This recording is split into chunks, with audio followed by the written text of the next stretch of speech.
You need people to uphold standards. Who's upholding the standards, at Chelsea?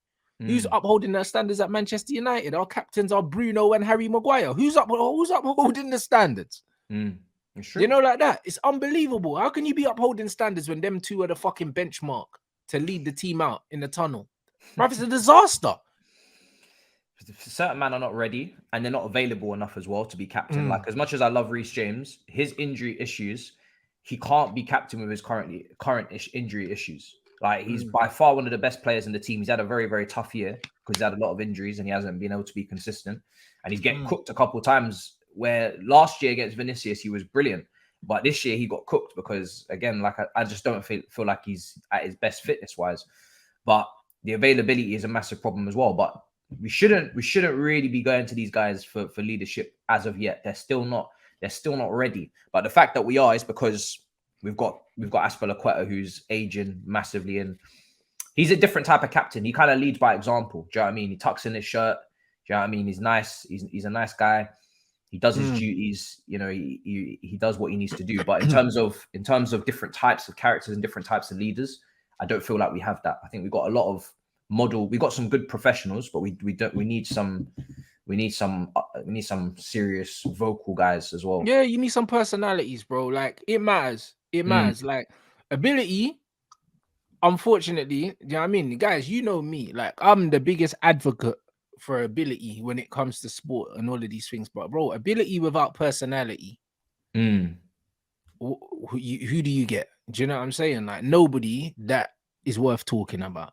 Let's be completely honest. I'm a big fan of loads of these players. Like, even at my club, like, what's the difference between someone like Anthony and Jadon Sancho? The difference is, Anthony's got a lot more about him personality-wise. He's a bastard, bro. Like, if any of the two are going to be successful, it will be Anthony. Not because of talent. Yeah. It's because Anthony visibly, when things ain't going his way, you can see on his face. I love it, bro. Like, I can't lie. You can see on his face that he's like, bro, like, I'm leaving here with something, bro. Like, even if I have to kick man and get sent off here, like, I'm fucking leaving here. I'm making an impact, even if I get sent off. Like, he's more built for the Premier League than Sancho. Oh, every 100%. time I watch Anthony, this guy's starting a fight. Every single time. He's fighting with somebody. All the time. All the time, bro. And this is the best thing about him, because he's like, bro, like, the whole game could be going against me, but you're never gonna think, bro, I'm not giving up, bro. Even if I end up fighting someone, like I'm getting involved in it. Doing something. If you can't beat him, man, take him out, and both of you get red cards. And that's the difference. That is the complete difference, between the two players. Like, it's not about ability, bro. Because Sancho might have more ability. Sancho's better in front of goal. He's more composed, all these other things. But the difference is, if Sancho was kicking man like that, I think a lot of the fans would have a lot more sympathy for him. You know, like that. The reason why he gets a lot of shit is because he don't show what Anthony shows. You know, like that. So you can't question his ability, but you can question his mentality. And it's the same across the board for all of these players. Where's the guys with the right fucking mentality? When I look at some of these players in my team, I question their mentality. Do you know what I'm saying? Lindelof can play, but I question his mentality. Luke Shaw can play, but I question his mentality. I question his discipline. You know what I mean? And I can go through a lot of these players. It's the same, bro. It's exactly the same with these players. Like, Eriksen's legs are gone. It's not even about mentality. He's not good enough. Like, Casemiro's got the mentality. Marcus Rashford, it's one of them ones where when things are going well for Rashford, it looks great. But when things are not going well, I question his mentality as well. Do you know what I mean? Anthony Martial, when things aren't going well, I question his mentality. There's too many of these players. Would you sell Martial? I wouldn't sell him, but I just know that I don't need to rely on him. Bruv, if someone comes in for a bid for him, and it's a lot of money, I'll take it. Do you know what I mean? I was watching you and Saeed's review and your review. You look like you're done with this team. Bro, I am done with them, You just started cussing everybody. Bro, I'm done with all of them. If someone comes in with money for Martial, and he says he wants to go, bro, not stopping you, big man. You know, like that. That's just what it is. But if I'm the manager, he's not one of the first players I'm trying to get rid of. He's not. But this is why I still think he has a use. However, like I said, everyone in this team is everyone's expendable, bruv. This is why I said on here many a time I would never take Martial, because even though, yes, he would come in and be our best striker, you cannot build a spine with Martial as your striker because this guy cannot stay fit. And you just know that for a fact. His lack of availability will force him to be inconsistent because you're never gonna. That's why you can't rely on him. No, so there's no point bringing him. There's no point transferring him into your team if you're looking for a starter because this guy can't stay fit. And that for me leads to the fact that he will be inconsistent because we know he has the ability, but he might drop in some dodgy performances purely because he's not sharp or purely because he's been out for a while. I ain't got time for that. I got enough injury-prone players, way too many. In these day and age, you look at the spines of teams. You look at Stones, Diaz. You look at Kevin De Bruyne. You look at Haaland. These guys, they're consistent. They're here week in, week out, ready to rumble.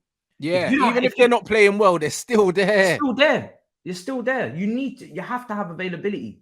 If you don't have that, then now when it comes to you being out, yeah, we know that you're a good player in your own right. But now we're having to change the team too often. Now chemistry is dying. Now relationships on the pitch are dying because you're not here. But when you're here, you must start. Ain't got time for that. 100%, bro. And this is what it is, bro. So, like for me, you guys already know, like the way the game's changed over the years, I'm very idealistic here with how I like to see football. But bro, first and foremost, I'm a fucking winner, bro. And I know what it takes to win, bruv. You know what I'm saying? And a lot of these man ain't got it. I don't give a fuck. I don't care how good they are at football. It's not enough. You man that watch basketball right now, where's Kevin Durant, bruv? You know what I mean? He's going to be in Cancun on the weekend, bro. You know, like that. And he's supposed to be one of the best basketball players ever.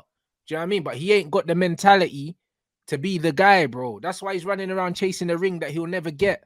Not because he's not good, but because he ain't that guy, bro. He ain't got it, bro. He's got a soft belly, bruv. And a lot of these guys have got soft bellies, bro.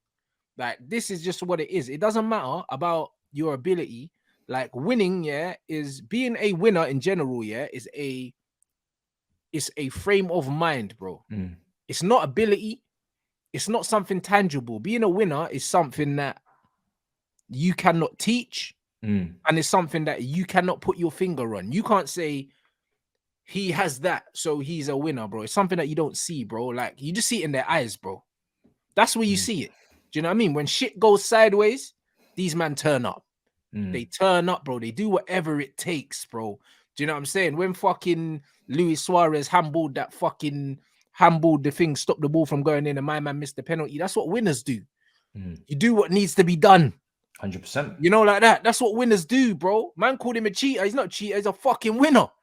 They won the game. You know, like that, bro. Like, winners do what they need to do to get the job done. They don't care who it offends, who it upsets, what it looks like, bro. Like, these men are about the bottom line. You know, like that. Same with Jose Mourinho hiding in fucking... They're not trying to be likable. In laundry baskets and that, bro. These men ain't out here to make friends. They're not trying to be likable. Like, at the end of the day, as much as an opposition fan, you'll hate these type of guys for diving, for doing the dark arts. When they're on your team, you love them. And it was the same for us. Like, when we had Diego Costa, we loved him because he was a bastard. Like, I know if I was a rival fan, I'd be looking at Diego Costa thinking, how is he not getting sent off for that? How is he clawing that man's face? How is he doing this shirt pull, etc.? But when they're on your team, you love it and you respect it. And that's what football needs to go a little bit more back to.